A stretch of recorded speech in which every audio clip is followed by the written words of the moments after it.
What's up, YouTube? This is your guy, Hector, host of the Yankees Morning Brew, and I'm chilling here tonight with my guys. I got Don Sicario, and I got my guy, Gio, Unpopular Opinion. Fellas, how are we feeling tonight? Feeling good. How you feeling? We are feeling marvelous, Hector, good, marvelous. I can't complain. Out here in Florida, feeling good. My flight got delayed because of the crazy weather you guys got down here in Florida, Don Sicario. But you know what? We still live. We still here. Shout out to everybody that's in the building. Let's do a little bit of the roll call before we continue. I got my guy Aiden Diwali in the building. Aiden, how you doing, big fella? Salute.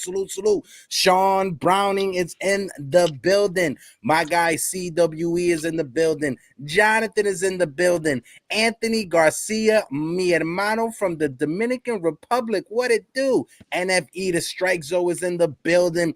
01LS1Z2ADABX. How you doing, my guy? Angel Serrano's in the building. My guys from Empire State of Baseball, Richie Rivera. How you doing? Salute to you. Stephen B is in the building. Already shouted out Angel Serrano, but Angel again. Dennis is in the building, folks. We got over 30 people in the building so far. If you guys can, smack that like button, hit the subscribe button as well. But fellas, I wanted to do a little bit different, right? Okay. Because this entire offseason, ever since the Juan Soto situation, it kind of been like a copy and paste when it comes to us reporting on the news. You know, it's basically who the Yankees have interest in, who are the rumors the Yankees have interest in. So I wanted just to switch it up because some news came out today that the Yankees minor league coach, Rachel Balkovich, she will be joining the Miami Marlins. This is a report according to Jeff Passan. The Miami Marlins are hiring Rachel Balkovich as their farm director. Sources tell ESPN she comes from the New York Yankees, where she spent the last 2 years as a manager in the minor leagues, the first female to do so. So shout out to Rachel. I'll throw it over to you, Don Sicario. What's your thoughts on this? And then throw it over to Gio, Unpopular Opinion. Folks in the chat, let's throw the flowers for Rachel. Go ahead, Don. Yes, definitely do. I'm proud of her, man. Salute to her. Everybody clap it up. Everybody that's watching right now, let's give her, good for her. For all the dudes on social media complaining about it, go outside, touch some grass, get a grip. Like, why are we upset about this move? Like, I mean, I hate this whole take right now that a lot of these internet warriors have against with females in sports, females that follow sports. Like, what are we doing? We're in 2024. Like, accept it. This is gonna make the game much bigger. Oh, yeah. We're gonna grow. That's the main objective. No, we want to grow the game. So I'm all for it. Salute to her and congrats. Facts, yeah, no, 100%. Gio, I throw it over to you. But like Sean Browning just says, keep blazing the trail, Rachel. You are the boss lady. Go ahead, Gio. Hey. And yeah, I echo everything Don said. To be honest with you guys, it's amazing thing to see. She killed it in the minors. She always said she wanted to be, in the front office, and the farm director is that next step. Go ahead and start to progress towards getting into that front office, GM, assistant GM roles and all that good stuff. So kudos to her, man. This is a a great way for this. I have a daughter. Let me say it like this. I have a daughter, and this is something, a move that I would love if she was older to tell her about, show her, and let her know that this is not only a boys sport. There is room for women in this sport. And, with Kim Eng being the female GM, and now, we got Rachel going as a farm director. There's tons of possibilities out there now for women. So it's a great and awesome move, and flowers. And I just echo everything everyone's saying. It's an amazing thing. Yeah, and both of you guys said it, you guys hit it right on the head. When it comes to women in sports, there's a lot of keyboard warriors that are at home right now punching their pillows and punching the air because Rachel Balkovich, she's on the timeline and she's trending right now. But just like both of you guys said, I had a chance to see Rachel, myself and my girl. We went down to the Yankees minor league complex, and back, I want to say 2 seasons ago, I saw Jason Dominguez for the first time. But seeing Rachel Balkovich, that series, seeing how she manages, that was the first time I ever saw a minor league manager being the first base coach, being the third base coach, not just sitting in the dugout. To me, that was just a different perspective on the game. And Rachel wanting to have that relationship with her players, wanting to help these young Yankees develop. I thought that was big, seeing her as the first base coach and as the third base coach, and then having conversations with other people and saying that no, managers in the minor leagues don't normally do that. Sometimes they do. I went to go see the Hudson Valley Renegades versus the Brooklyn Cyclones. None of the Yankees managers did that. So always had a utmost respect when it comes to Rachel and how she approached the game. And that amazing video that was out there when she told Jason Dominguez that he was going to be promoted to high A. So that right there was always amazing. Wish her the best. Gio, like you said, she had that conversation on Foul Territory with our guy Scott Braun and them. And she said how her dream is not to be a major league manager, but to be in the front office of a major league organization, right? And like you said, being the director of the farm, being the director of the minor league system is that first step to becoming or getting into the front office of a major league team. So shout out to her. The Miami Marlins, they got another one. They stole Kim Eng from us. Kim Eng left. They stole Rachel from us. So they got another one right there when it comes to maybe we could get Kim Eng back or something. I don't know. Hopefully, some Yankee fans are wishing that, definitely. Oh, that would, I mean, Kim Eng, she knows. I mean, she's elite. I know a lot of people don't know much about her. Do a little research. She's one of Cashman's proteges. Let's say it like that. You know what I mean? Like, I don't know if there's a beef. I keep hearing, oh, Cashman and her, they don't get along. I don't know about none of that. But having her back into the, that could be something they just threw against the wall to see if it sticks. I don't know. But having her, somebody like a brain like hers into the Yankees organization, into the brass, female at that, why not? How much more? I mean, this Yankees organization hasn't been that good in the past few years. Why not mix things up? Let's change it up a bit. Facts. Yeah, you got to. Gio, what's your last thoughts on this? And I'll switch over the conversation. Go ahead, G. No,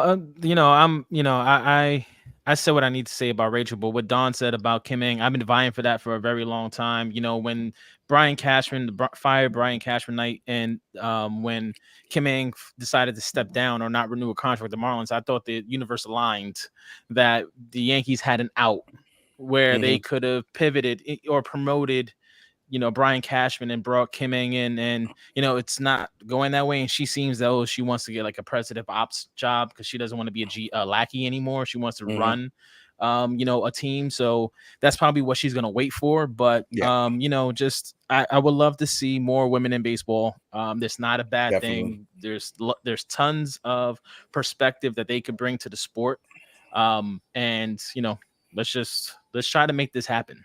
No, I'm right there with you, Gio. I would love to see more women in sports, whether that's the NFL, whether that's the NBA, whether that's Major League Baseball. It's time. It's 2023. They have a perspective to bring to the game that most folks who sit at home that are couch potatoes, they can't bring to the game. So shout out to Rachel. Hopefully she does well when it comes to the Miami Marlins. The Miami Marlins, they got a good one when it comes to her. But I want to switch things up momentarily because we got Yankee fans losing their minds in the chat. My guy Michael Caputo says, blow the team up.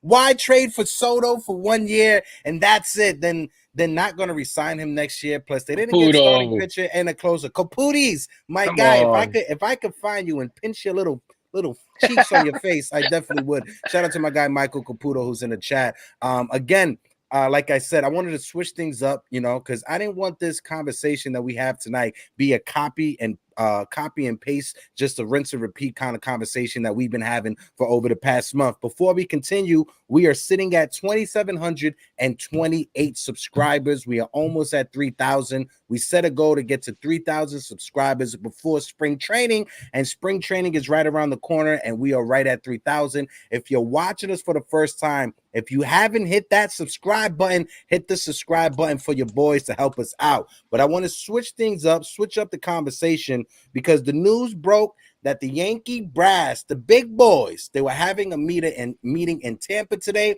My guys from Fireside Yankees reportedly met in Tampa on Monday to discuss off-season strategy. Ryan Garcia, also from Fireside Yankees, the Yankees have reportedly met in Tampa to discuss their strategy for the remainder of the winter, according to Randy Miller, as the team looks to add a significant piece to their rotation. Dawn, I'll throw it over to you, and then throw it over to Gio, and then after that, I'll give my take on this, and then we got a couple of videos to play from Twitter. Go ahead, my guy. I'm excited about it. I know a lot of people are losing their heads over this offseason, but Hector, you know me, I've been so excited about what they've done so far, the direction that the organization seems like they're heading towards. So seeing this, knowing that they're in the war room or however they want to call it, getting together to link up, something's gonna happen. This tells me something big's gonna happen. They're either gonna be talking like, yo, are we gonna give up money or are we gonna give up some prospects? What are we doing? So getting everybody together, like, something's bound to happen soon. I'm not a fortune teller. I don't have sources. I don't know. But just seeing stuff like this gets me excited. It gets the inner Yankee fan in me very excited. Yeah, no, I'm right there with you. Gio, what's your thoughts on this big secret meeting the Yankee brass has down there in Tampa? And again, we got 60 people watching us on YouTube. If you guys can, smack that like button. Let's get more Yankee fans into the conversation. Go ahead, G's. I think it's a good sign, because usually we don't hear this, in the offseason, that they're meeting, the brass is meeting to discuss offseason strategy. I think this is I think Hal and Co are now starting to take that approach of, we have to be more of a collective than letting Brian Cashman just do whatever the hell Cashman wants to do. Because if it's up to Cash, he will wait. He'll wait. He'll wait. Try to get the market to be where he wants it, and if he misses out, he's okay. He's like the worst poker player in the world, because he's never in on a hand. He's never willing to fold. So I think that since they're getting together and they're talking, it's gonna yield something. Now, is it a Snell? Is it a trade, or like Zardo? Is it Shane Bieber? That's the part we can speculate and have some fun with. But if they met, I think it has to do with money, and I think it has to do with the potential of signing a pitcher. And I think it's probably Snell. I think it's really they met and decided, like, hey, are we willing to commit the 200 plus to him? Is he? Do we believe in the medicals? Do we believe in the Cy Young Snell, or do we believe in the other 4 seasons of Snell? Who is this guy? And supposedly Hal might have been in those meetings. So if he was there, I think it had to do with dollars. Yeah, and if you guys remember the last time the Yankees had a meeting of this caliber, right? We traded for Juan Soto a day or two later, right? So, with the front office meeting, with Hal Steinbrenner being in on these conversations, listen, Yankee fans, I know a lot of you Yankee fans out there are sipping the same Kool-Aid Michael Caputo is sipping on right now, but the off season is not done yet. I know we're like, it's January 9th, spring training starts literally next month, at the end of next month. So we're like less than 50 days away from spring training being right around the corner. And I get it. A lot of Yankee fans are frustrated. They want the Yankees to sign Hector. They want the Yankees to sign Snell, Montgomery, trade for Dylan Cease, trade for Corbin Burns. I understand. But guys, it's a process. You don't win a World Series in the month of December. You don't win a World Series in the month of November. It is a process. It is a marathon race, and you got to take it one step at a time. And like Don Sicario and Gio just said, I have faith after this meeting, or this reported meeting, that a move will happen, whether that's a free agent, whether that's a trade. Still yet to be seen, but I think the Yankees, they got to pounce on someone. You got reports that the Yankees are in on Dylan Cease. You got reports that the Yankees are in on Blake Snell. Before we talk about any of the guys that I just mentioned, I got a video that I want to play. It's from our guys over at SNY, my guy JJ After Dark, John Scrimsey, who is friends with my guy Jerry Ferrara. I just want to play a segment, a piece of this, and then, we'll have the conversation on both Blake Snell and Mr. Dylan Cease. JJ, how do you view the Yankees rotation as currently constructed? They're a starter short. That's the way I look at it. The Yankees have the best pitcher in all of baseball in Garrett Cole. That's fantastic. After that, there are major questions. Danny hit on a few minutes ago. Carlos Rodon was an absolute stiff a year ago. The Yankees need him to be a heck of a lot better. And I think I'm being kind in calling Carlos Rodon a stiff. He needs to earn that paycheck. I love Nestor Cortez. There are injury concerns. So to me, you go and get somebody you know quite well. Jordan Montgomery should be back with the New York Yankees. Now, for what it's worth, if I were Jordan Montgomery and Brian Cashman said about me 2 years ago, hey, he wouldn't have been a part of the playoff rotation, I would not come back to the New York Yankees. But apparently there is an interest. Jordan Montgomery obviously has a lot of friends from his time in Yankee pinstripes. And this guy's a gamer. He takes the ball every fifth day. He proved it in the postseason. Let's be honest, he's stuck it to the Yankees with what he's been able to do over the last year and a half. The Yankees should right or wrong, and he should be in Yankee pinstripes. I'm gonna pause it right there. Just, I want to ask you fellas, what's your take on that take from JJ, right? I don't think any Yankee fan is going to say that, no, we can go into the season with the starting rotation we have. I don't think there's any Yankee fan out there that would say that. So what he's saying with the Yankees missing one starting pitcher or being a starting pitcher short, I'm right there with him. And I think this front office is right there with him. I'll throw it over to you, Don Sicario. What's your take on the option he laid out when it comes to Jordan Montgomery? And then throw it over to Gio to get his take on the conversation. And again, we got 75 people in the building. If you guys can't smack that like button, go ahead, El Don Sicario. So first of all, he's right. We do need another starter. But at the same time, I feel like people are sleeping on what we have at the same time. I'm definitely expecting Cortez to have a season again. People are forgetting what Cortez did, what he was. How many and like me and my guy Ruben spoke on, people have been waiting for Cortez to slip up, and they're waiting for him. And the past few seasons, he's gonna flop, and he hasn't. Of course, the injury bug got him. Cool, but he's not wrong though. We do need another starter. Snell might be it. Snell's a big possibility for us. Judge has influenced this organization as of recently. If that's his boy, and he's talking to Hal, and Hal's here like, yo, this is my boy. He's a fighter, whatever the case is. The same way Cole did with what's his face that we signed from the Pirates. I can't remember his name. That Cole put the word out for him for the Yankees to bring him on. Okay, I know who you're talking about. Yeah, go ahead. I don't remember his name, but anyways, I mean, yeah, we're gonna. I think the Yankees are gonna do it, but don't sleep on what we have already. I expect Rodon to bounce back. I expect Cortez to bounce back. I'm a happy guy, Hector. You know this. No. I'm laughing because Brad, and I think Gio's laughing for the same thing. Brad in the chat, with the way that your hats are, why does it look like Don Sicario has Mickey Mouse ears? And the way that your hats are right behind your head, it literally looks like you got Mickey Mouse ears right there. Shout out to my guy Brad in the chat. Again, shout out to Anthony Garcia. Shout out to Tyler Tabbitt. Nah, you good. Wait, A. Joes is in the building. Salute to you, my guy. You good. Gio, I throw it over to you. What's your take on the clip that we just played from JJ After Dark? Hey, ruthless. This chat, man. I'm telling you.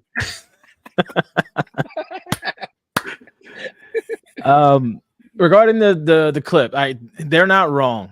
We all know that giving up Michael King left a void in the rotation, but I'm also the type of Yankee fan that I also don't want to be desperate in the search of starting pitching.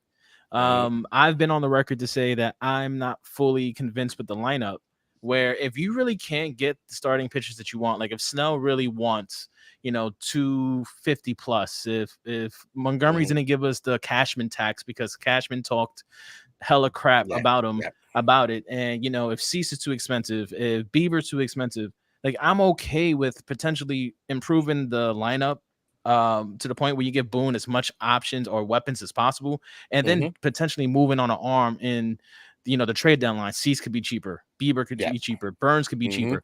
I'm not saying that we go ahead and just, run out, whoever we can at the fifth starter. But I just want people to realize that we shouldn't be too desperate to shell out so much money. Like, I don't want Bauer, even though it'll be a big empire move. If, like, say we got Yamamoto, Soto, then you got Bauer or Stroman or something like that. But I don't know. I in the belief, just like Don, is that our starting rotation is better than what people give it credit for. I've gone on record to say I think that Rodon's going to come back and be a top 5 Cy Young pitcher. Facts. He's just that type of dude. Cortez, I'm not so high on, but you know what? I believe Cortez could give us innings. You know, what's his name? Schmidt. If he continues to progress, he can eat innings. What we really need is just guys to eat innings at this point. If we get the offense we need, we can score runs. Our problem last year was the offense. It wasn't our pitching. I have faith in Matt Blake. I have faith in our farm system. You know, guys like Dane and everyone keeps on talking about our pitching prospects and how the Yankees are now putting together a pitching farm that can contend in the majors. So if we have that belief, let's see what these guys can do, and let's not be desperate. Let's be smart, pivot, and move the right guys, because I'm not so keen on moving Spencer Jones, Ben Rice, or some of these guys that's going to be needed to get Cease, Bieber, Burns, Luzardo, Edward Cabrera. Like, I don't want to trade Oswald Peraza for Edward Cabrera. You know, like, it's one of those things where I don't know. I wouldn't be so hasty. Yeah, no, listen, I understand, you know, your hesitance when it comes to, you know, are we going to make a trade or give out that big time contract that may bite us in the rear end years down the line, that may not age well. But again, before we continue, we got a poll that's going on in the chat right now. We want to hear from you Yankee fans out there. So be active with the poll. What route are you going? As of right now, 71% of you guys want the Yankees to get Blake Snell. 16% of you guys want the Yankees to get Burns. And then we got a 6% tie when it comes to Marcus Stroman and when it comes to Shane Bieber. So we'll get into the conversations, but keep on voting when it comes to the poll. Now, this is my take, right? Just like JJ said, the Yankees are short of a starting pitcher. We need at least one starting pitcher before we go into spring trading. When you look at our staff right now, besides Garrett Cole, everybody else is a question mark, right? Carlos Rodon, big time question mark. Clark Smith, big time question mark. Nestor Cortez, big time question mark. Who are we going to get to be that fifth starter? Is it going to be Luis Hill? Is it going to be one of the guys that we have in the minor league system? Is Clayton Beater going to get a chance to win that job in spring training? Is Will Warren going to get a chance to win that job in spring training, right? So this is a lot of question marks that we have in our regarding to our starting rotation. And I don't think the front office is comfortable going into spring training with this amount of question marks in the starting rotation. Now, when it comes to Blake Snell, you guys heard me, right?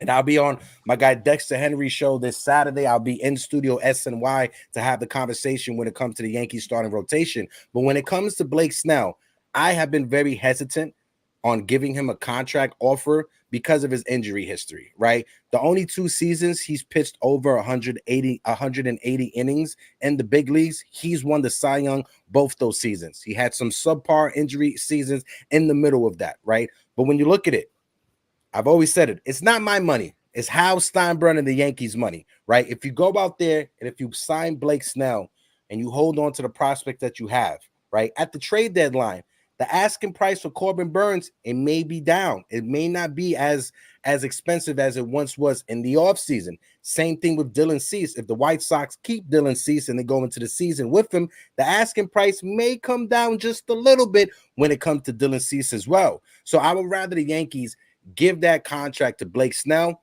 offer him 6 years, 180. That equals out to $30 million a season. And when you get to the trade deadline, if Snell is healthy, right? If Carlos Rodon is healthy, if Garrett Cole is being the typical Garrett Cole that we expect him to be, if you can go out there and get yourself a Corbin Burns because the asking price is just a bit down, then you pounce on that and then you really put the pedal to the metal when it comes to trying to get to the World Series and win a World Series, right? I'm okay with the Yankees giving out a contract that may bite them in the rear end 3 or 4 years down the line, because if that happens, right, if Blake Snell becomes a bust like Carlos Rodon was a bust this past year, if we have to pivot and make a trade, at least we have the prospects to make the trade. I don't want the Yankees to go out there, trade for Dylan Cease. Dylan Cease doesn't work out, and now what prospects do we have left over to get that trade done? You understand what I'm saying? So that's my concerns when it comes to the trade market. I'll throw it over to you, Don Sicario, and then Gio to get his take on what I just said. I mean, I agree. It's a gamble, regardless what the Yankees do. It's going to be a gamble. But at this point, why not? We're going to keep gambling. We've gambled all these years, and it hasn't really worked out. Let's be honest. All the arms that they brought in either gotten hurt or just haven't done what they've done. Right now, we have an opportunity where the Yankees seem like they're like, all right, we're going to gamble, but we're kind of sure about what we're going to do, especially with Hostheimer finally waking up. So do what they got to do. Do what you got to do. At this point, I don't care about prospects at this point. I just care about winning. So if they have to be aggressive, the window's kind of closing up. Garrett Cole, Judge, we've spoken on this numerous times. They're not getting any younger. We got 1 year of Juan Soto. 1 year. You know what I'm saying? This is the year to kind of impress him, show fans what we got, especially with the way last season ended. So if they got to give up some guys, give up some guys. I love a Corbin Burns, man. I wouldn't mind having him on the Yankees. But whatever decision they make, I have faith that it's going to be a good decision. I have faith whatever decisions they make, it seems like they're serious right now, especially with Judge, in-house here. Judge was, I don't know if he was waiting to get that captain badge on or for the MVP season. I don't know what it was, but he's finally stepping in and like, all right, this is what we got to do. He's taking charge. So whatever they do decide, I don't care who they give up. I'm a big Dominguez fan. He's up. I know he's untouchable. He's technically on the roster. He's on the team now. We don't consider him a prospect. Whoever else they want to give up, it's whatever. We've seen how a lot of these prospects have not panned out. And a lot of them have been released. A lot of them have been to other teams, haven't worked out. So I don't care what they do with the prospects. Just make sure we add some additions that are going to help this team win 2024. So and prospects, something that we always talk about. Prospects, they're just lottery tickets, right? You don't know if they're going to pan out. They're not a guaranteed thing, right? Even when it comes to Jason Dominguez is not a given thing, right? He came up, he had an amazing month of September. Hopefully he could stay on that trajectory and become that star we hope that he could be. Gary Sanchez, everybody thought Gary Sanchez was going to be a Hall of Famer when he first came up. That half of a season was historic, the way that he was mashing home runs left and right at Yankee Stadium.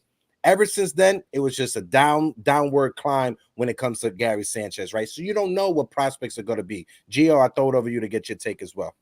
I agree with everything everyone's saying. Like, I feel like there's no wrong way to approach this with this offseason, right? You can spend the money and not worry and save the prospects, or you can spend the prospect capital and save the money for Soto next offseason. So either way, it can yield starting pitching.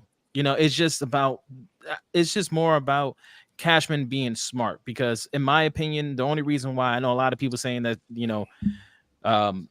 Spencer Jones is not untouchable for them. The only reason why Spencer Jones is probably one of the only prospects that I want to hold on to is because there is a 50-50 chance that Juan Soto doesn't return. Like, in my eyes, the only way that you make sure that he doesn't leave as the New York Yankees, that you have a magical 2024 season. You win the World Series with him. So you tell him, you've been through the Bronx, you've been through October here. Like, why would you want to go anywhere else?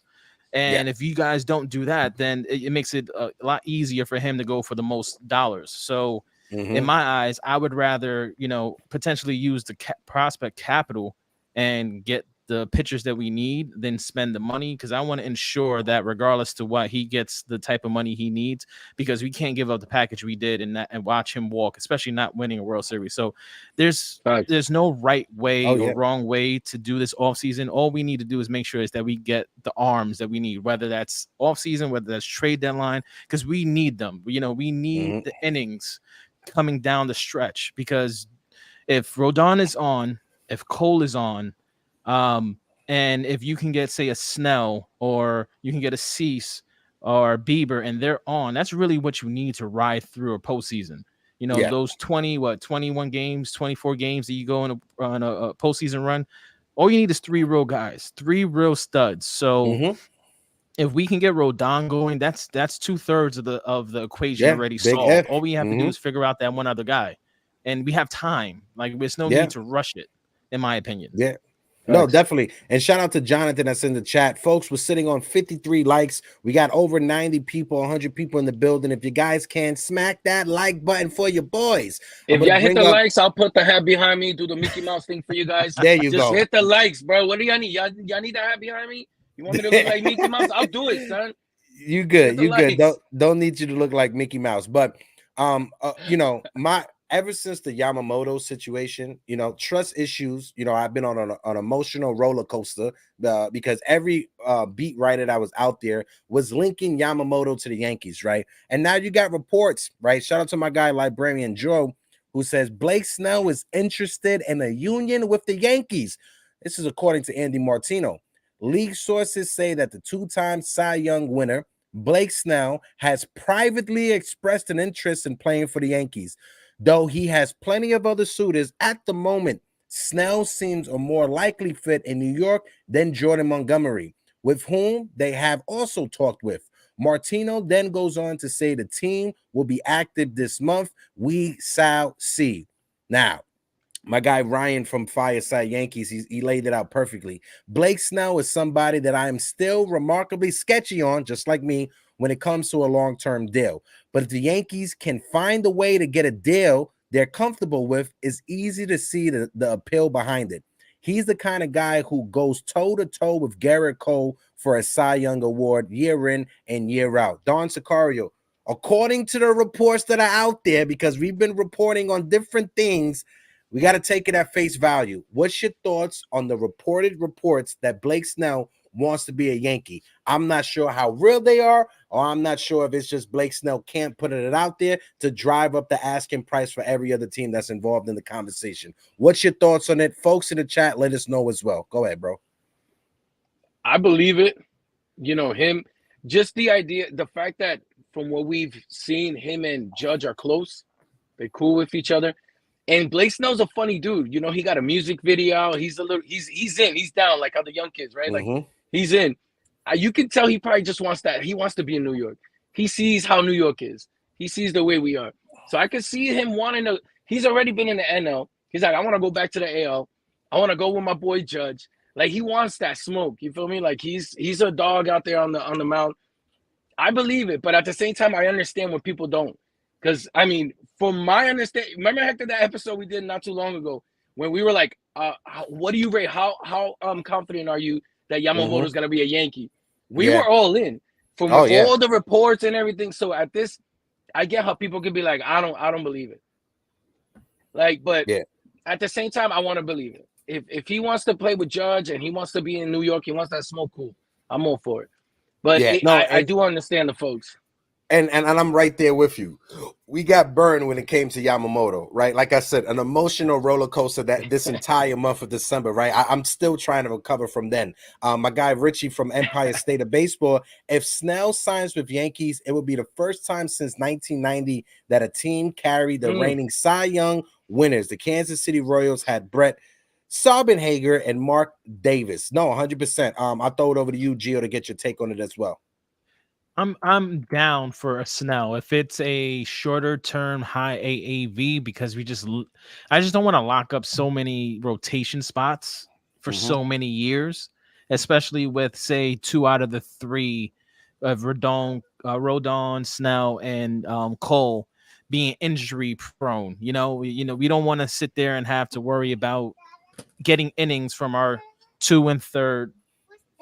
A second. Shout out to the kids. Shout out to the baby. Dad life. That's the dad life, yo. That's the real deal right there. Shout out. So I'm okay with like a 3 for $100 million, type of deal. Give him a high AAV, opt out after the second year, something like that. Option for 4. If you watch some of his videos and see his personality, he has New York swag. Blake Snell, you know what I'm saying? Like he talks the talk, he can walk the walk, he has all the talent in the world. So nothing is denying the fact that he can't be an ace. It's just really like which Snell are you gonna really get at the end of the year, at the end of the season in September? What's the ERA? What's the innings gonna look like? And that's just my only question mark. Like we have way too many question marks everywhere. We are getting younger little by little. This team is getting younger. But there's still around half the team that's question marks. And I really want to get to the point where this team could be a lot less question marks and a lot more guarantees. Yeah, no, I'm right there, Gio. And also shout out to the young one in the chat. I mean, behind you, everybody said we got a new host on the show. Yeah, we definitely do. We got a new host on the show. The fourth member is young Pop behind him right there. But no, I'm with you, right? And I think the chat is with you as well when it comes to the starting rotation. I think what would help Blake Snell or would take or alleviate some of the pressure that he would have if Blake Snell gets signed by the Yankees and he comes into the Yankees, he's not the number one. He's the number 2 behind Garrett Cole. So I think that right there would take a lot of pressure off him. Now, if Blake Snell was going to Queens, for instance, he would be the number 1 over Kodai Senga over there in Queens. If he goes to Boston, he would be the number 1. So that adds a little bit of extra pressure. And I think being over here with the Yankees, it takes off some more pressure when you have the media fixated on Carlos Rodon and what Carlos Rodon is doing in the season. So I think if you have a starting rotation of Garrett Cole, Blake Snell, and Carlos Rodon, I think Blake Snell could like fly under the radar because the media would be too focused on Carlos Rodon and to see if he had a bounce back season and be more worried on him than they would on Blake Snell. That's just how I look at it, right? When it comes to that. What's your thoughts on that, Don? And what's your thoughts on that, Ruben? I mean, on Pop, and I'll throw it over to the next topic. Before I give my take on that, I think you're a little confused because you said if he was in the Mets, you know, he wouldn't be the number 1 there because he would have to pitch better than Yamamoto. He would have to pitch better than Shohei Ohtani because from my understanding, the way Mets fans have been falling out, right? King Cohen, they got everybody, no?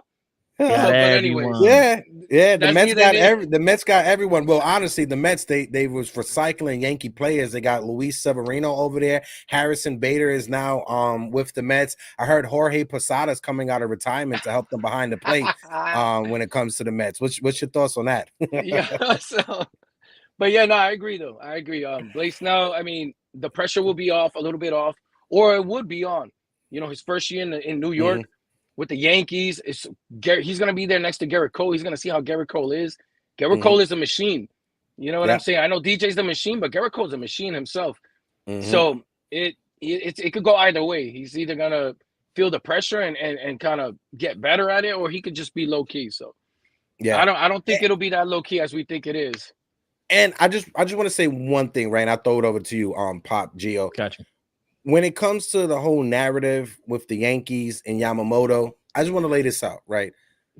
According to the rumors and the reports, I feel that the Yankees offered Yamamoto a very sizable contract, $30 million a season. You was able to opt out earlier than you did with the Dodgers. You had more guarantee money up front than you did with the Dodgers. Their money is backloaded towards the end of the contract. So I feel that the Yankees, this notion that the Yankees didn't want to give Yamamoto more money than Garrett Cole, I think is total nonsense and total BS. Because look at it like this.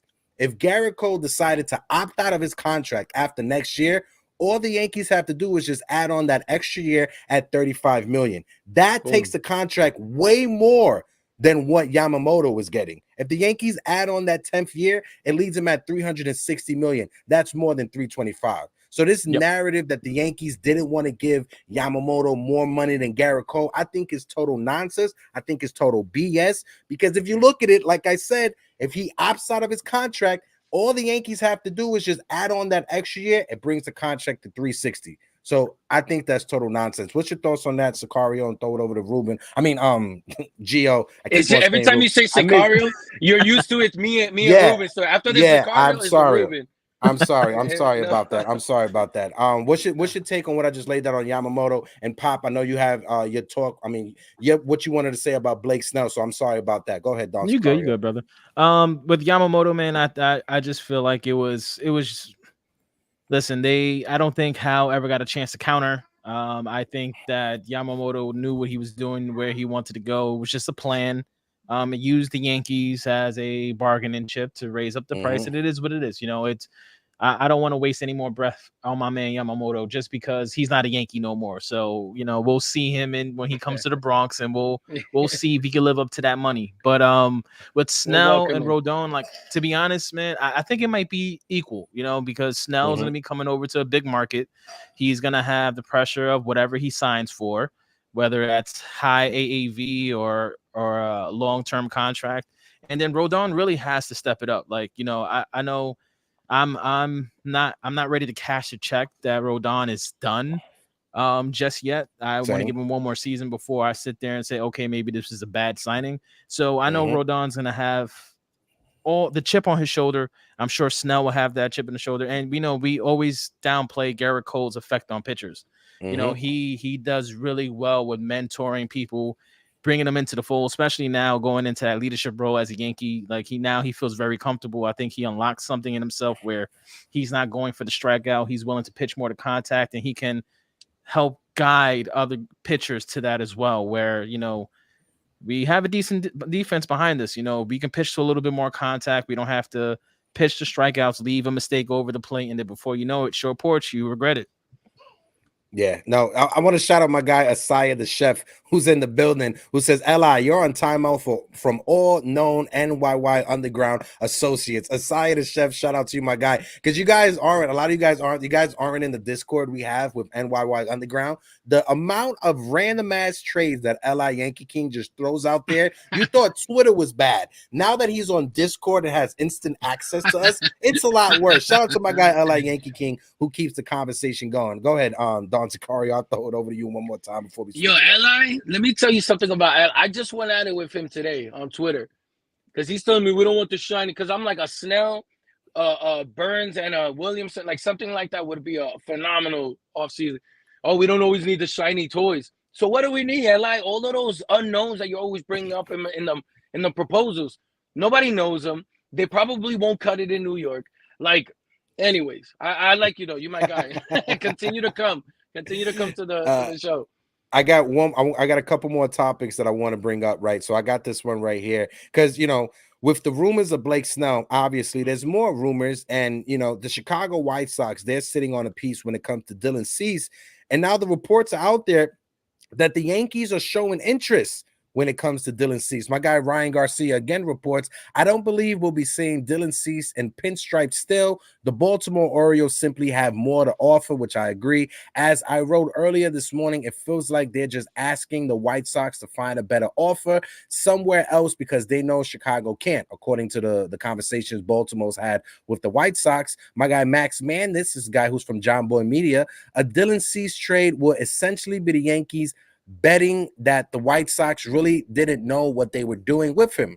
Different type of pitcher, but kind of similar type of gamble to the Phillies when they signed Zach Wheeler. One of the best pitching signings in recent history. Listen, if the Yankees were able to make a trade with the White Sox for Dylan Cease, it's going to be expensive, right? They're going to want Spencer Jones. They're going to want Will Warren. They're going to want Chase Hampton. They're going to want all of our top prospects. I think when it's all said and done, he'll be with the Baltimore Orioles because Baltimore, they have a better farm system, more prospects to give up when it comes to the Yankees. But if the Yankees were to give up Spencer Jones, if the White Sox said, listen, you can have Dylan Cease, but we want Spencer Jones, Will Warren, we want Chase Hampton, and whatever other prospects you have, I'm countering and saying, cool. You got to give me Dylan Cease and you got to give me Luis Roberts. If that's what you want to do. If you want Spencer Jones, if you want all of our top prospects, shout out to my guy Jason161. But if that's what you want, I'm gonna need Luis Roberts back when it comes to Dylan Cease. What's your thoughts, Don Sicario? And throw it over to my guy, Unpopular Opinion. I'm all for that, or maybe one of them bullpen arms. You know, that tall lefty dude. I can never remember his name. I'm all for it, but again, what's it gonna take? What are the Yankees gonna? That's what I could kind of see the Blake Snell thing being a bigger possibility because it's just money. You know, you know how Brian Cashman he's shown that he's gonna give up prospects, but it's gonna take a lot for Dylan Cease right now. I don't know if the Shy Sox are competent enough to fleece the Yankees, but you know Brian Cashman's not gonna do that. He's not gonna want to lose a deal like that. So I could see them maybe trying to like, all right, let's just do the money side of it and go after Blake Snell or something. It's a good fit, whatever the case is. So that's tough. It's a tough scene, but I think the Orioles are gonna land him. They got the prospects.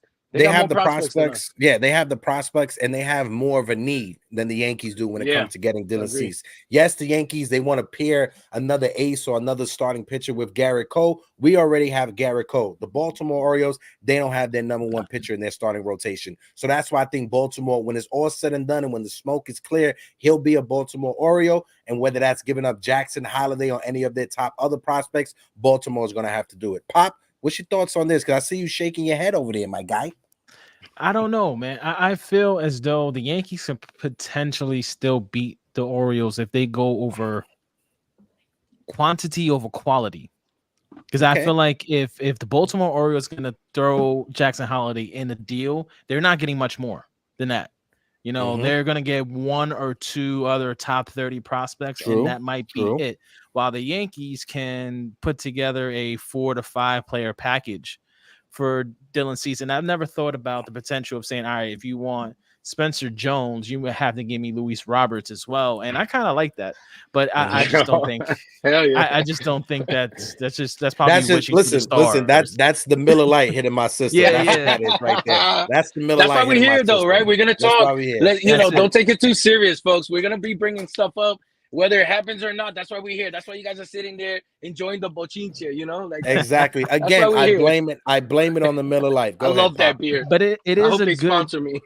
It is a good idea, though. Like, if you're gonna give up your top prospect, you're gonna give up your insurance on Soto, you're gonna give up on all this stuff. You might need another outfielder, another young outfielder that is, you know, he's not Juan Soto, but let's be fair, he's really good. You know, he's way good. above average outfielder, decent pop. You know, like, and I don't know. It'll be a good conversation to have. I just don't. I don't think the Orioles are ready to commit to Jackson Holiday, putting him in that package yet, and that's probably why we're still sitting here talking about Cease versus him being an Oriole. But then you know, the Orioles, they just a shit show to begin with. So they're in it, they're out of it. What are they gonna do? They need pitching, they won't get pitching, they won't sign nobody. So I'm with Don too. If we're gonna do anything, I'd rather spend the money. Yeah. And you know, because if you we never spend the know, money, like you said. If we spend the money, Pop, my fault for cutting you off. I'll throw it back to you. If we spend the money, right, and the money doesn't work out, if it doesn't work out with the money with Blake Snell or whoever else, at least we still have bullets in the chamber when it comes to the prospects, and we can make a move at the trade deadline, right? It's going to hurt us if we use all of our bullets right now in the offseason to trade while the market is still very high for Dylan Cease and any other pitcher that's available. But if we wait, sign the starting pitcher, and we get to the trade deadline, if somebody's available, it could be other pitchers that are available, not only Corbin Burns, right? The asking price for Burns may be coming down because now it's just half of a season instead of a full season, and you won't be able to attach that qualifying offer with Corbin Burns, right? So there's a lot of different scenarios that play. My fault, Pop. I'll throw it back to you. No, you're good. I was gonna just echo what you just said. Like, if we spend the money and don't spend the prospect capital, we can go ahead and find something at the deadline, just like my original suggestion was. Like, let's not panic. Let's not overdo anything. Let's not get overzealous here and give guys, you know, a contract that we know we're gonna regret. We can wait. So if we give Snell the contract he wants, and we can wait it out, you know, let's see what Will Warren can do. Let's see what Beater can do. Let's see what these guys can do as you know, spot starts, fifth start, or whatever it may have you. And you know, who knows? Like you said, who knows what's going to be available on the trade deadline? Like, it's anything can happen. And yes, we know the last few trade deadlines have been slow because of, you know, how many teams are in it now. But there's going to be sellers. There's going to be sellers, and there's going to be buyers. Every year there is some. The Rangers, they grabbed 3 pitchers during the trade deadline, and they carried them to a World Series. So I know people are saying the Yankees are not the Rangers, and they're in a different division. Cool, get it, understood. But if we can get hot, that's all we need to do. And you have the right pitchers to carry us, we can get there.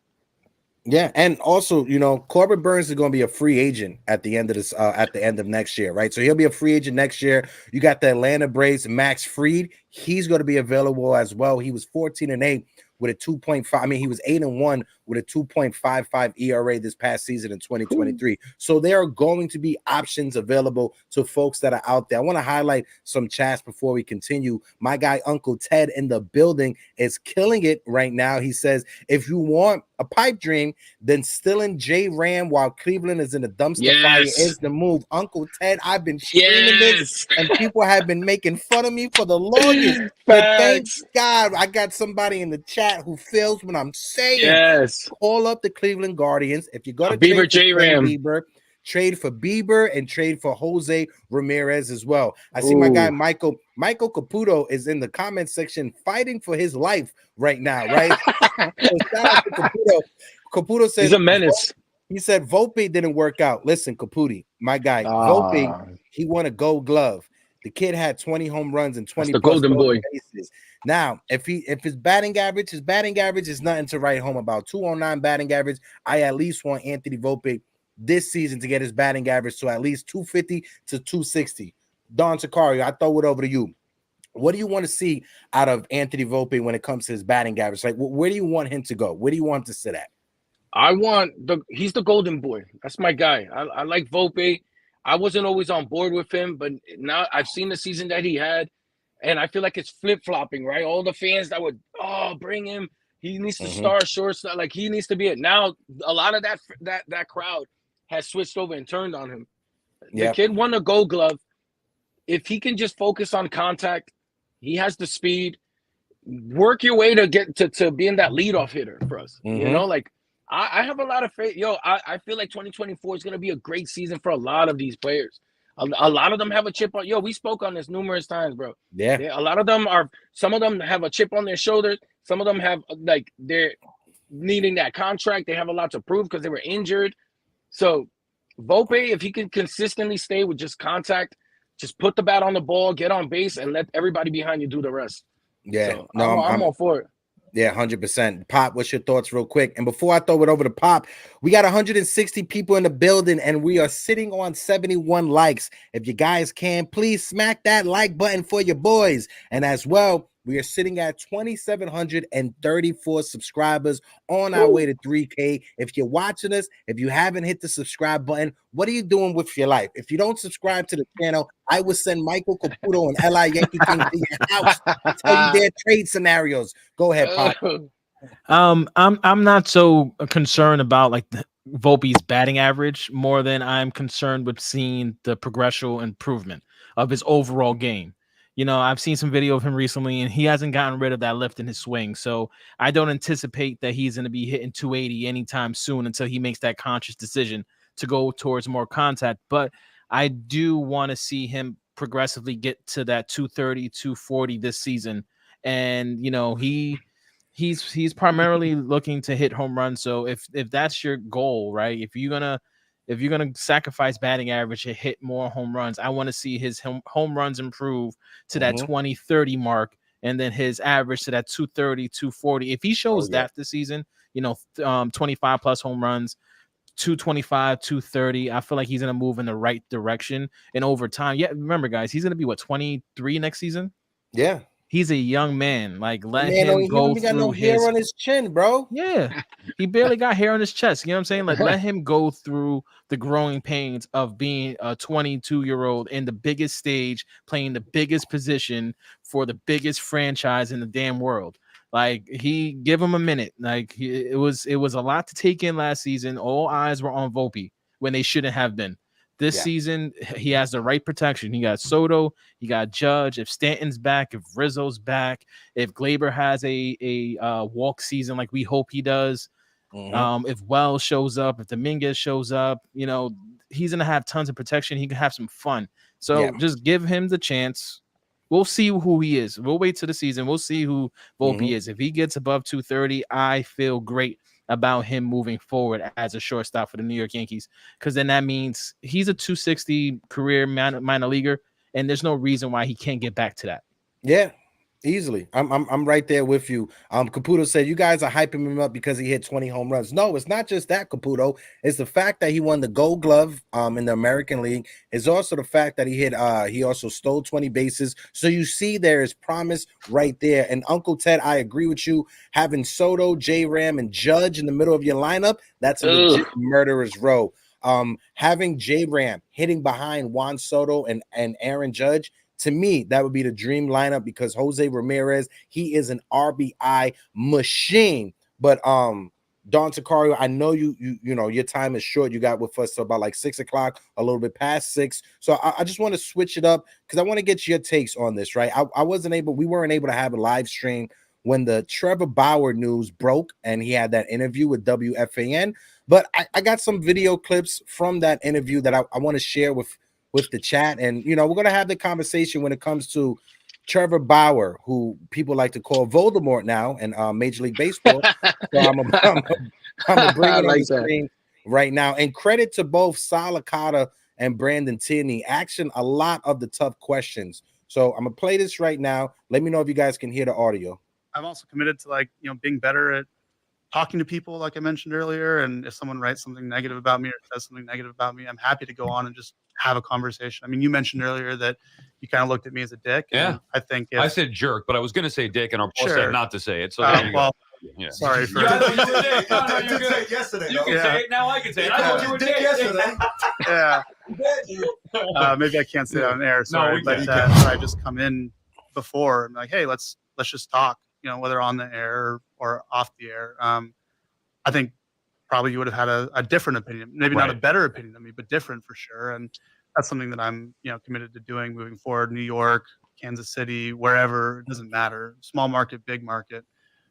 So yeah, and to put it simply, I have no questions on handling. I'm also committed to, like, yeah. So that was, you know, a quick snippet when it comes to the Jake Bauer's interview that he had with WFAN. And like I said, credit to Brandon Tierney and Sal Licata for asking him the hard questions. You know, I know a lot of people after that interview, people called up, they were upset that they even had him on the air. So Don Sicario, I throw it over to you. When it comes to Trevor Bauer, do you think his MLB career is over? I truly think it is. I don't think teams are going to want to take a chance on him. I don't think they want that chaos that's going to follow him. I know teams want him. Let's be honest. I know there's a ton of teams, including the Yankees, no matter how fans are going to react to that. A lot of teams want him. But the PR disaster that's going to follow him, I don't know. I don't know if any teams are going to want him right now. If one team does it, maybe on a 1-year deal, and just bring him on, I think it'll open the door for him. But because a lot of teams are just going to sit back and watch to see what happens.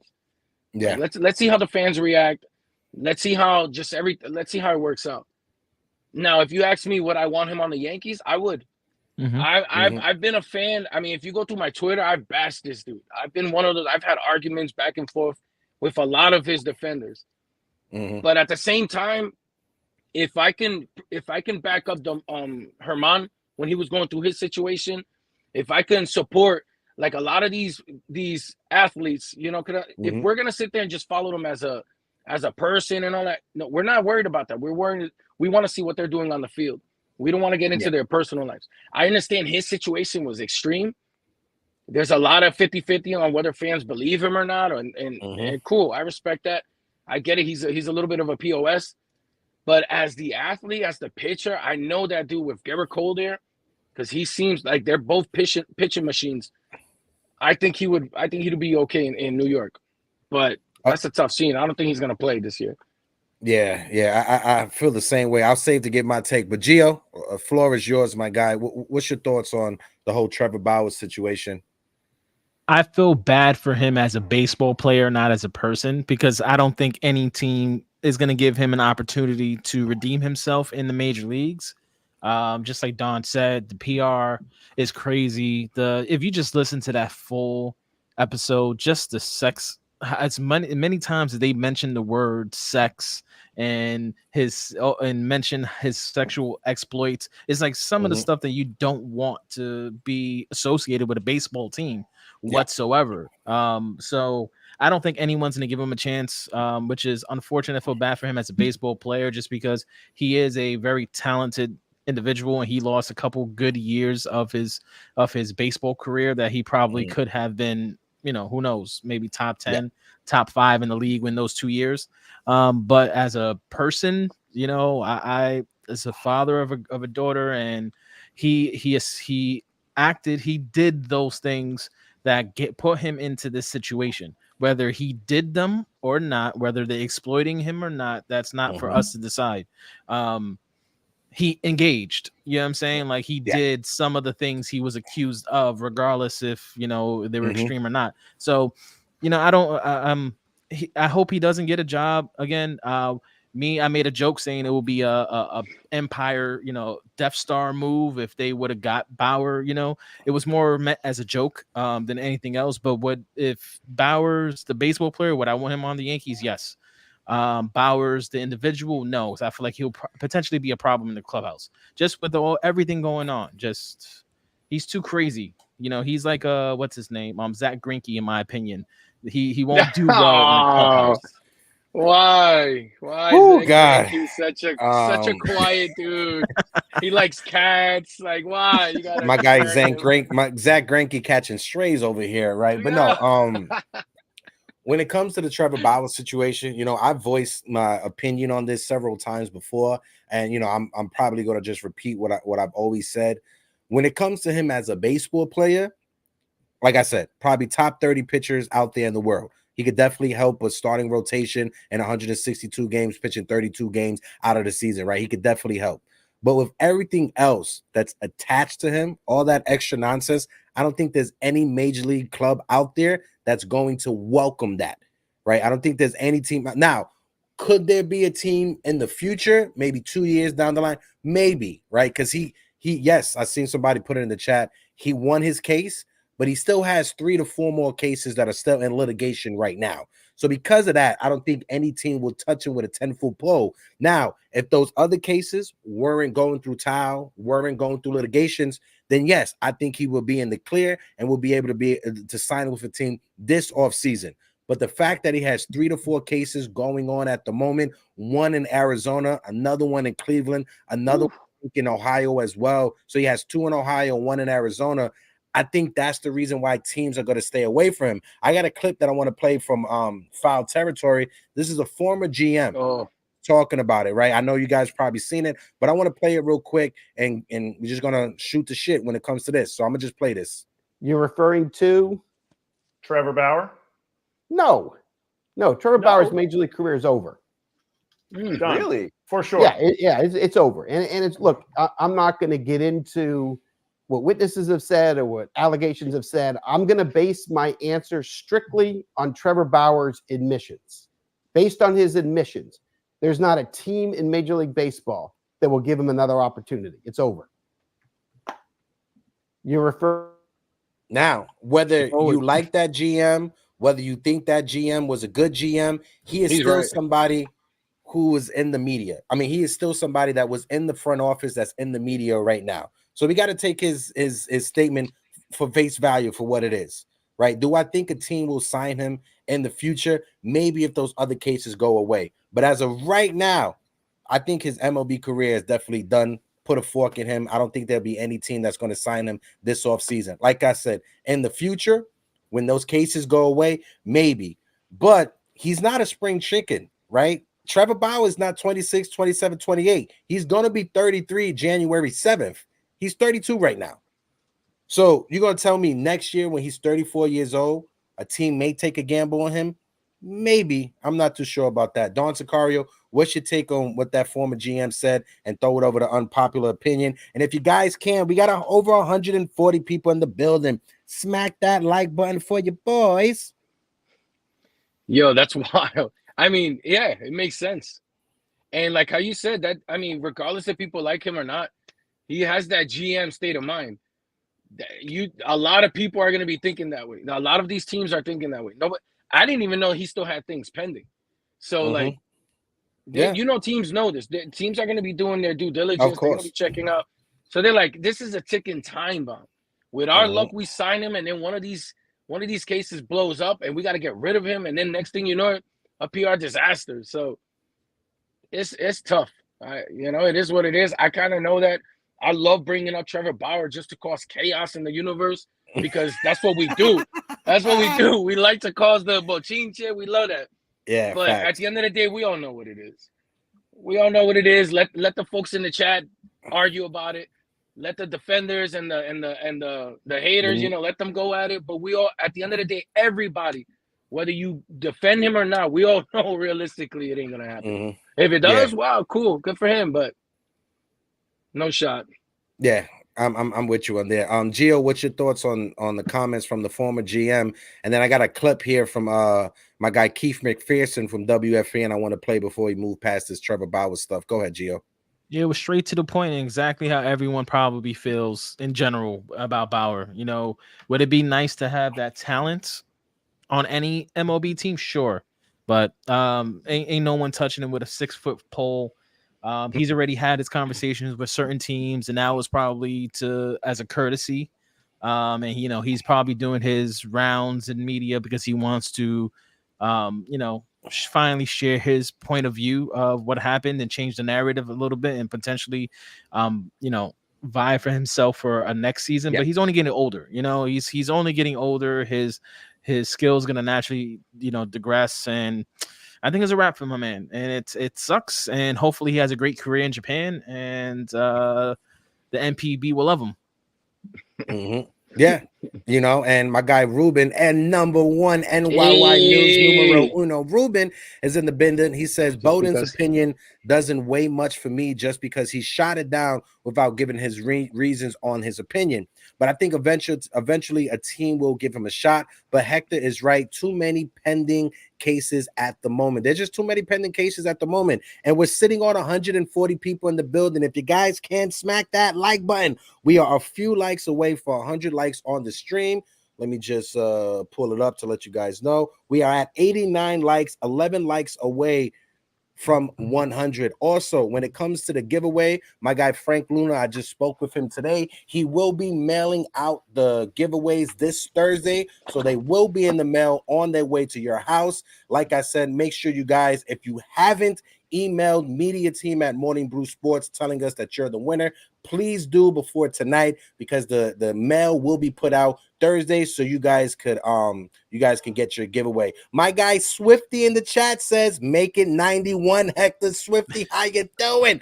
93 likes on the stream. We're sitting at 2,737 subscribers, a few away from 270-40. Help us out. I got this one clip that I want to play from my guy Keith McPherson, and this is the last thing we're going to touch about when it comes to the Trevor Bauer situation.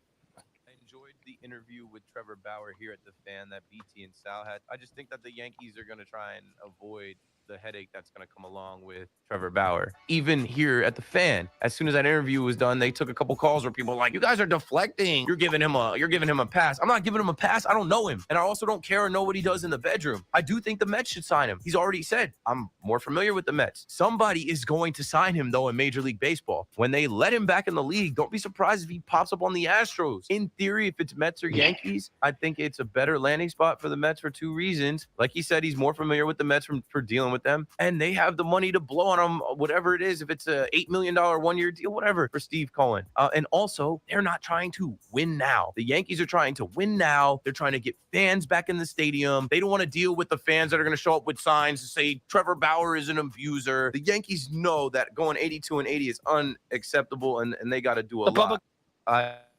And Keith, I couldn't say it any better than what Keith just said, right? When it comes to that, right? He said it perfectly. The Yankees are in a win now scenario. They're trying to win right now. They're trying to win back the fan base after going 82-80. You think having a guy who is a PR nightmare like Trevor Bauer is going to win back half of the fan base? Absolutely not. And like he also said, I don't care what he does in the bedroom. right? You feel me? I always say ain't no kink shaming over here in 2024. If you got a kink, ain't no kink shaming over here, right? As long as it's consenting between two consenting adults from both parties. I don't care what happens in the bedroom. I don't know him. I don't know him personally. Do I think he's a dick? Yeah, he may be a dick, like Salikata said earlier. But like I said, I don't care what he does in the bedroom. As long as it's between two consenting adults, that's all I care about. And like Keith said, when they allow him back in the league, which I don't think is going to be no time soon. Don, give your final takes when it comes to Trevor Bauer. Same thing to Gio, and we'll start getting to wrap things up because I know you got to dip out after here. You was only good for an hour. Go ahead, bro. I mean,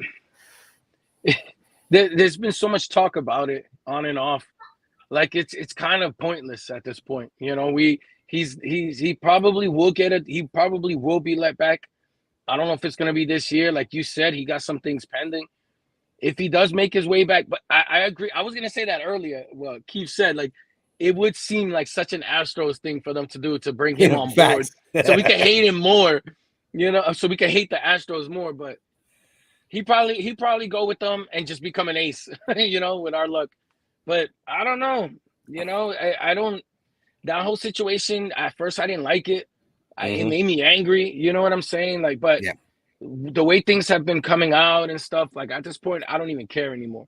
I don't know who's right. To me, to hell with all of them, him including them birds. I don't know. But it is sad. Like Pop said, like it's sad his career's ending up the way it is for whatever decisions he made. So, but the MLB knows what they're doing. They're doing their due diligence. They know what they got to do. They know how to save face for the MLB. So, facts. I don't know. It's whatever. Go ahead, Gio. Give your last take on this, bro. Yeah, I agree. I agree with everything he said. And you know what? The Mets sound like a team that would take a head case like him because they're not ready to compete. You know, they already taken all the trash of the league anyway on their team in their rotation. So why not take one more bag of garbage? But yeah, it's just a PR nightmare, like Hector said, with those pending cases. No team is touching right now. Maybe next season, maybe next off season. But again, he's getting a year older. So it's like, you know, as you get older and these cases start to drop, you know, how much value do you really have for an organization that, you know, any MLB team that's trying to win?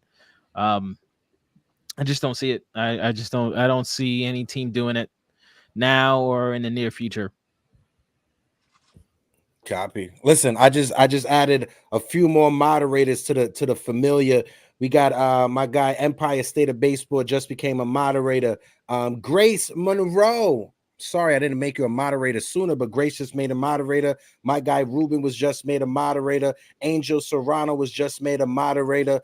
Who else is in the building? I threw a few more moderator statuses out there. So welcome to the mod squad, everyone who is in the building. Don Sicario, I know you got to go. Any last things for you before you dip out? Me and Pop, we're gonna rock out for a few more minutes. Go ahead, bro.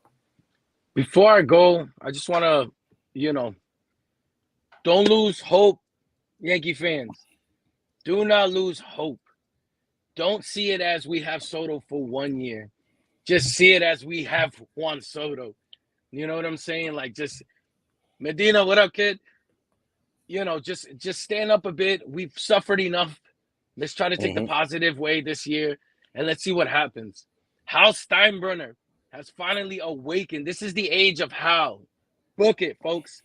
This is it's, you know, with the way King Cohen has been operating right now in Queens, Hal Steinbrenner is going to step up. You know what I'm saying? He's finally awakened. So let's hold back a little bit. Let's pull away from the edge, and let's just wait and see what happens. The offseason's still good, and you know moves can still happen during spring training. So just don't lose hope yet. And for those of you watching right now, if you don't know who I am, I'm Don Sicario. I'm part of NYY News, and I have a show called Don Yankee con el Bori. And Ruben are in the chat right now causing chaos. He's my co-host. So check us out. Subscribe to the channel. I know everybody right now that's watching, everybody's linked up some way or another. I've come on Hector's show a lot of times when he, you know, throws that link out and lets everybody get on. So salute to Hector, salute to Jigga, and with everything you guys are doing on here. And you for the little folks, bro. You the GOAT, son. You the real GOAT out here because you've been making it happen for everyone. You don't sit there and say, "Oh, this is my throne. I don't want nobody shining, but nah, son, you in here trying to let everybody eat, and that's how we should be. As content creators, like, this is how we should be. And fans should take notes. You know, I know this is for another episode, but stop booing everybody. Let's hold it back for a little bit. Don't boo Juan Soto immediately. Like, just cut it out. Let's give them a break. Look how the Phillies were with what's his face. You know, so I'll leave it at that. I appreciate you guys having me on. Don Sicario, like always, my brother, you know, is an open door policy whenever you want to come on. Make sure you guys go follow El Don Sicario on Twitter, or like the kids say, X nowadays. And also make sure you guys go and follow them over there, him and Ruben at NYY News. Don Sicario, till next time.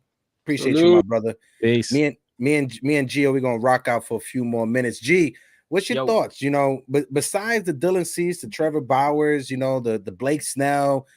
What's your thoughts when it comes to the Yankees starting rotation? I got to tip my hat off to you. You and Grace, you had an amazing show this Saturday talking about the Yankees lineup, bringing a different perspective, which is not the copy and paste that's been this so-called offseason so far. But what's your takes when it comes to the starting rotation? How much faith do you have in it? And besides the big names, is there somebody out there that you have your eye on? Go ahead, bro. And let me start by saying I appreciate the opportunity, the platform, and working with you, Hector, Jigga, Grace, the whole Morning Brew Sport family. It's been amazing being able to, just come onto your channel and kind of sharpen my sword while, you know, when you're open panels, and then eventually creating my own channel. And then from there, jumping onto your channel and kind of just like riding the wave and just talking baseball. So I appreciate that tremendously. To be honest, this rotation, I just don't think it's as bad as we think it is. Yes, we gave up 7 arms to get Juan Soto and Verdugo. I get it. We gave up a lot of depth. We gave up some arms that can fill in the rotation, in the bullpen, eat innings. So, yes, we gave up around 300-plus innings in those trades. So, understood, and it's not a mute point in my eyes that the rotation, we do need a starter or two or in some bullpen help. But I just want Yankee fans to understand, we got Soto, we got Verdugo. There's still question marks in this lineup, and I'm a big proponent of saying that I don't think this lineup is done. You know, Rizzo is a question mark. Stanton is a question mark. Gleyber Torres, believe it or not, I feel like he's a question mark. Does he have the mental ability to sit there and have a walk season that he's going to put up Aaron Judge type numbers? Or is he going to be the Torres that we normally see him, where he's making bonehead plays? I said boon on purpose, bonehead plays. You know, at defense is, you know, he's going to fall back into older patterns and not perform as well. You know, Volpe, is he going to bounce back? Wells, is he going to have a good season? Dominguez, when he returns, he had Tommy John. It took Bryce Harper like a whole season to get his power back. So is Dominguez going to have power once he returns? You know, there's so many question marks, and my personal opinion, if you can get the arms that you need at the prices that you need, at the prospects that you need, why not just go the approach of adding more and more bats? And I get everyone says, where are you going to play them? Where are you going to put them? What you going to do?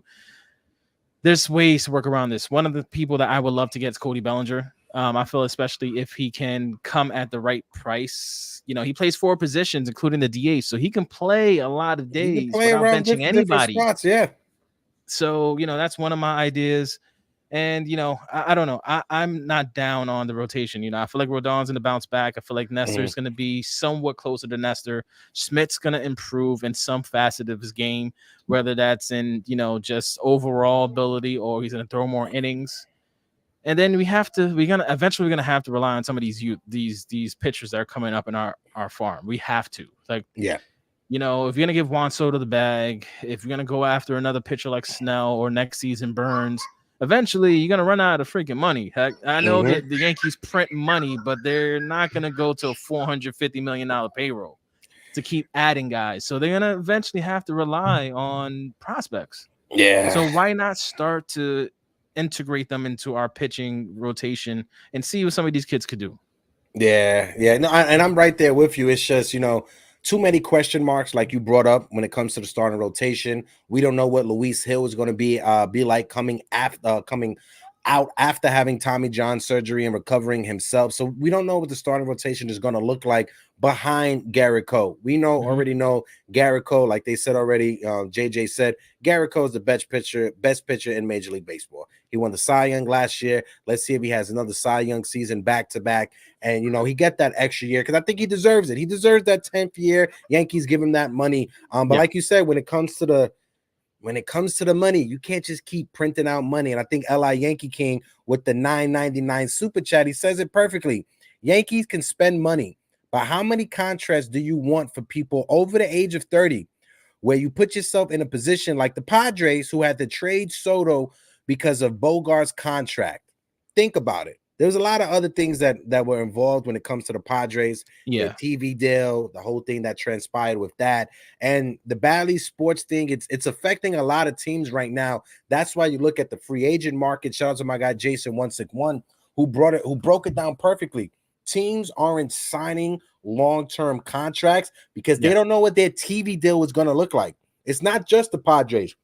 It's the Arizona Diamondbacks. It's the Milwaukee Brewers. There are other teams that were affected by Bally Sports and that whole TV deal, right? So we're sitting on 99 likes, one away from 100. If you guys can, please smack that like button. And we are sitting at 2,742 subscribers. If you guys can, hit that subscribe button. We are on our way to 3,000 subs before spring training starts. So if you guys can help us out, still a little bit of that. Let's highlight a few more chats before we get ready to get out of here. My guy Jason said arbitration figures will be filed on Friday, so we will have a better idea of what they can/will do after this Friday, which is a great point as well. Arbitration, that eats at the payroll as well. So arbitration figures will be put in this Friday. We'll be able to see what the Yankees have left when it comes to that bank account on the contracts that they can dish out.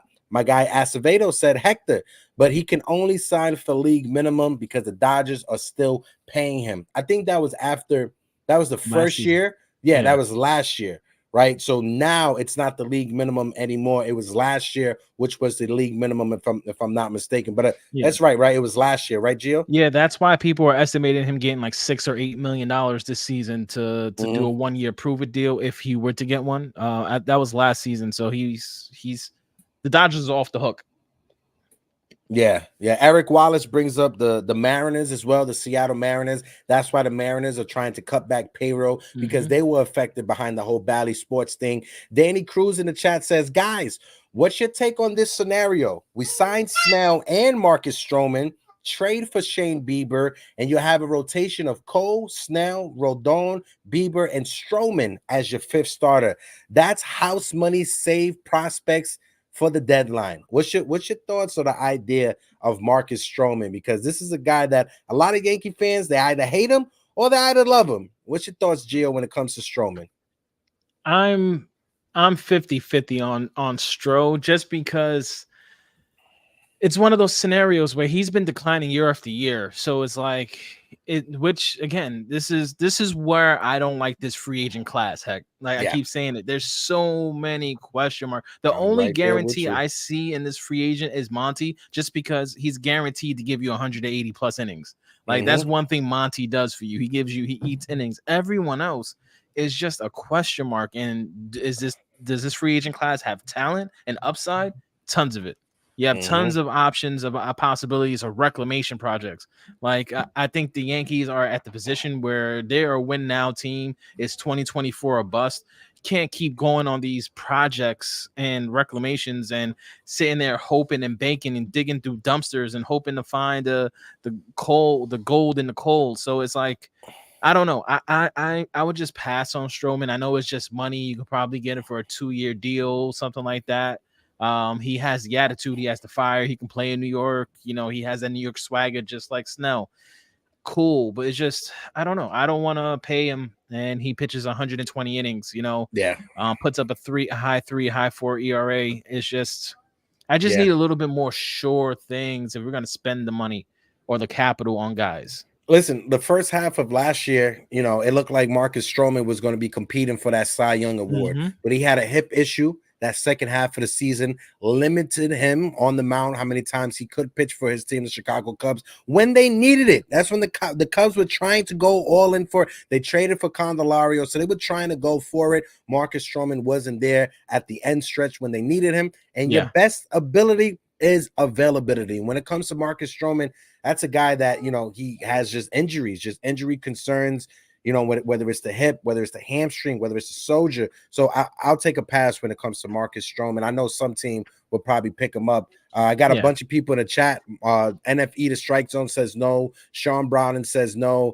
Devin Nolan says no as well. Anthony Medina says hell no, because Anthony Medina cannot stand that man. My guys, NYY News, Ruben El Numero Uno with the $5 super chat. He says, let's not forget Rodon and Nestor. Before 2023, they had ERAs under 3 for 2 years in a row. I hope to God we can finally have relatively healthy seasons out of the both of them. And I'm right there with you, Ruben. When it comes to both Rodon and when it comes to Nestor Cortez, I'm going to need at minimum 20 starts from both of them. At minimum, I'm going to need 20 starts from both of them. But there are a lot of question marks when it comes to our rotation. What's your thoughts on that thing that Ruben just brought up? I agree. I think in all reality, you really just need one of the two to bounce back and be who they were a couple seasons ago, right? If you get Rodon to be a low 3, high 2 guy, or Nestor to go back to a low 3 or high 2 ERA pitcher, I think it's a win, right? Because it seems as though the Yankees are going to get some type of arm. You know, we don't know who that is yet, but they're going to get someone. So if you get one of those two guys to pair with Cole, and then you start to figure out the rest of the rotation as the season goes on, I feel like the Yankees are in a great spot. Like if the Yankees get that 1-2 punch with Rodon back, I think the Yankees will feel a lot more comfortable coming down the stretch. Will they win the division with the rotation you have? Probably not. But can they make a run in the postseason with Carlos Rodon and Garrett Cole back, and maybe a Snell being, you know, he doesn't have to be the Cy Young Snell, but if he can be closer to a mid-3 ERA guy, and he can give you at least 160 innings this season, I think we have a winning rotation to get us through that, at least the pennant. My guy Devin Nolan in the chat said Marcus Stroman just blocked his whole entire channel because he just got butthurt. That's the thing. I think half of Yankees Twitter is blocked by Marcus Stroman. My guy Ruben again with another $5 super chat. Disclaimer: I don't like Stroman, but before he got hurt, he was on pace for 32 games, 210 innings pitched. He averaged 6.58 innings pitched, a 2.28 ERA. His last 11 starts were awful. No, 100%, Ruben. Like I said, before he got hurt, he was bidding. He was in contention for that Cy Young Award that first half of the season. So I'm definitely with you right there when it comes to that, Ruben. And there's a few more chats that I want to bring up real quick before we get ready to get out of here. Jacob Petruzzi says, this just in, Heck has officially moved to Florida. Oh, hell no. I am a New York City boy. No matter what, I'm going to need my chopped cheese at 2-3 o'clock in the morning. Point blank, that period. Sounds good. When it comes to that, yeah, I'm starving right now. Gio, before we get out of here, my guy, let the people know where they can find you on all social media platforms. And as well, let them know where they can find you on your channel when you go live or whenever you drop something. Let the people know, my guy. So I'm available on X or Twitter as NYY_unpop_a-pin. You don't even know it's a weird name. I have to change it to make that shit easier. Yo, you know the crazy thing, while I was setting up the stream, I'm on the phone with Celso. He's backstage. He's gonna laugh. He was like, I can never find Gio's fucking Twitter to tag him. I know. I need to change it. I need to make it simpler. So I'm gonna work on that. But for right now, that's what it is. The YouTube channel is at Unpopular Opinion Sports. We haven't been putting much content out because we've been focusing on the content we're producing on the Morning Brew Sports. But eventually, I will be putting more stuff out on my YouTube channel as me and Grace get into a flow, and that because I'm awesome really show, trying to by the work way. on that. Awesome with her. Show that you and Grace have been doing. You guys have been killing it.